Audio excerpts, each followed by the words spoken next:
history. So much police brutality. The murders of my sisters and my brothers. I won't stop fighting till I fall. How do you identify? I'm identify as a straight male, I guess, with maybe bi tendencies, maybe a little bit. We're all a little bit gay, right? I identify as bisexual. I identify as a heterosexual male. I identify as a gay female. I don't. I grew up before that was a thing, so like, you know, I'm a straight male, but like I don't claim anything, you know? I identify as a gay white male. Right now, more like non-binary fluid,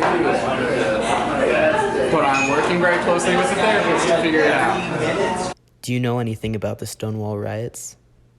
Absolutely no clue. Yes, I do. Not enough, apparently. What I know about the Stonewall Riots is that they took place in Greenwich Village in 1969, Greenwich Village in New York City. I was born in 1961, so I was a little young when the event occurred. However, in 2014, I was very fortunate to be cast in a role in the feature film Stonewall, directed by Roland Emmerich. Queer life in the 1960s was an underground existence. Rejected even among activist circles, LGBTQ people were forced to hide and face total societal isolation. The only place they really felt they could be themselves in public were in the gay bars. The problem was that it was heavily criminalized. Patrons were frequent victims of police brutality and often arrested for crimes such as cross-dressing or gross indecency. Some say that the riots began with Stormy DeLarvery being beaten and shoved into a squad car, shouted, "Why don't you do something?" This happened after the police did a routine raid of the Stonewall Inn. The raids were extremely common, and this was the third one that week. On the night of the start of the riots, many people were charged with resisting arrest and disturbing the peace. The cruel, systematic nature of this police brutality ignited a violent uprising against the authorities. Have you ever been in a situation where you felt discriminated against or less than, and how so? Yeah, I mean, I think it's hard to grow up and, like, you know that you're different. Yeah, you know, like in school hallways, even like to this day, sometimes people just like mutter under their breath or like get uncomfortable or something. Yes. Oh yeah. Yeah, well, I fight my whole life. I've gotten fought with jocks, fight with cops, I went to jail for fighting police. It often seems trivial in like the grand scheme of things. But I grew up a skateboarder. I grew up a punk rocker when punk rock wasn't cool. Right? So we were constantly discriminated against.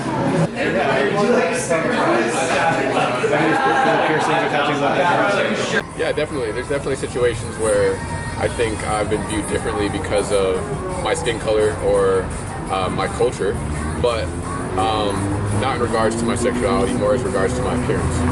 Honestly, no. Never. How do you think the Stonewall Riots have affected your life today? You know, after you told me that, I'm stoked that people stood up for themselves and that people know about that, and that we have the ability in America here to stand up and to get together and to join publicly and to protest things that we don't agree with. In other countries, we don't have that right. So even though we can say fuck you to the system sometimes, at least we have a better system than a lot of other systems to say that to. Not very much at all. Well, I mean, you know, I go to Pride every year. I believe the Stonewall Riots affected all our lives today because they were it was a spark. Well, I mean, you know, you hear stuff about that and the fighting, and it's just, it gives you an appreciation for the community for being as strong as they are. But, like, you know, just the idea of, like, you know, community acceptance, and the Stonewall Riots basically started the movement of, you know, being accepted by the larger world community as a whole outside of the LGBT community. So, yeah. I'm super happy and I'm excited about what I see with the youth. I'm super happy and excited to see youth willing to stand up and be who they are, whatever that means, right? Especially in areas around gender and sexuality. I'm excited to see like an embracing of fluidity and an acceptance amongst each other. And I'm impressed by the bravery it takes, because I know there's resistance from the older generations and from the status quo, from society at large. What do you think still needs to change, and how do you think that can be done?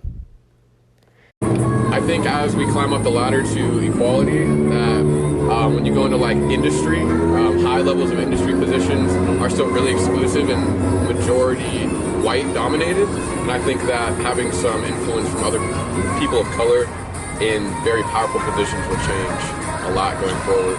People need to let their egos get out of the way and just let people be themselves. People need, obviously, to be more accepting of everybody, no matter what their identity is. I think people who make decisions based on religious beliefs need to get out of policy making once and for all. Just read the Bible. Honestly, I think it needs to become less of a big deal to begin. Everything still needs to change. The Stonewall Riots involved violent protest. Do you think violence can be justified in modern activism? If so, when and why? Yeah, you want to fight back. I think that history would show that violence can lead to conquering, but not necessarily peace. And I think that the more long-lasting effects of fighting a cause using peaceful methods has outlasted violent means. I think violence is sometimes justified, especially when you look at the Stonewall Riots, because those were people who were coming from a place of violence against them by the police and by other forces like that. So I think in some circumstances violence definitely can be justified. It definitely makes a point, and it's used as a tool just like anything else. As a martial artist for over 10 years now, I never condone violence. But I know sometimes it's inevitable. I think that it's more important to make sure that we are able to stand and protect people when violence is that, but to not act in violence. If you could say something to the LGBT people who participated in the riots and the people still suffering from a discriminatory society today, what would you say? Keep going, like stand up for yourself, like your truth is you and no one else can hold that back. I would say that life is not easy. Life's a challenge for everybody, no matter who you are in life, no matter if you're rich, poor, black, white, straight, gay, male, female.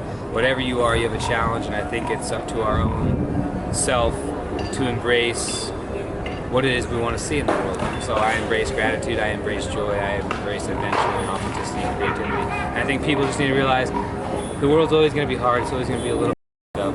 But if you can find community and find friends and find art and find dance and stuff, then you get together and share it and have more time to enjoy life. So I just would want them to know how much of an impact they've truly made on the world. Thank you for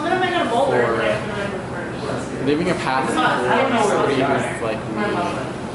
So I have to go have an easier time having access to care mentally and physically. What changes that and make life to be more comfortable. I have said it to many participants, the surviving participants, thanks to the film. I simply said thank you and gave them a big hug. You are loved.